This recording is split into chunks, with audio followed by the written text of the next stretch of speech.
Il y a un temps pour prier d'une certaine manière.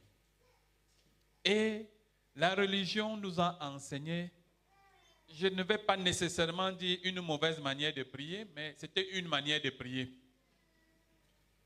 En oubliant que Dieu est notre Père. La religion nous a présenté un Père fouettard, un Père dur, un Père à la limite de la méchanceté, qui aime voir ses enfants souffrir avant de leur donner quelque chose. Voilà ce que la religion nous a présenté dans le monde. C'est-à-dire, si j'ai besoin de quelque chose, au lieu d'aller vers mon Père en toute confiance et en toute sérénité, je prends une neuvaine, je mortifie ma chair, ou bien une quarantaine, parce qu'il y en a qui prennent les neuvaines 9 jours, il y en a qui prennent les quarantaines 40 jours de jeûne et de prière. On sort de là complètement défiguré, répugnant et affreux, parce qu'on veut que Dieu nous exauce sur un point. Ou alors, on voyage, on va dans les endroits où il y a les collines, on commence à marcher sur ses genoux.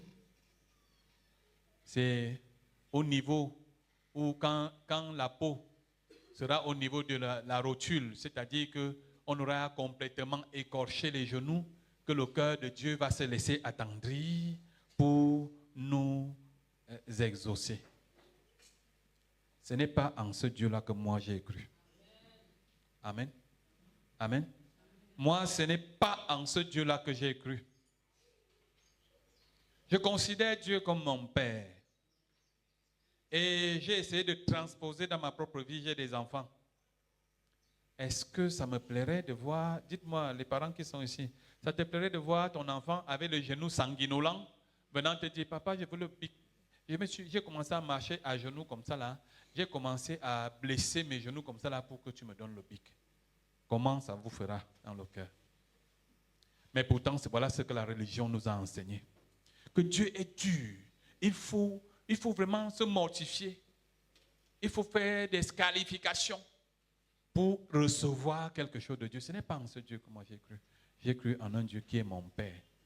Et à la limite, je suis souvent même un peu, entre guillemets, désinvolte dans ma prière, dans mes prières avec Dieu. De temps en temps, je lui dis, mais là où tu es là, est-ce que moi, il t'avait demandé de venir sur la terre? Toi, moi, je suis là, j'ai tel besoin, tu es tranquille. Tu penses quoi? Je ne t'ai pas demandé, donc, mon ami, débrouille-toi pour que ça se règle. Parce que je ne t'ai jamais demandé à venir sur la terre. Moi, je converse souvent comme ça avec Dieu. Et ça marche. Je ne dis pas qu'il faut être irrévérencieux vis-à-vis de Dieu. Non, ce n'est pas ça.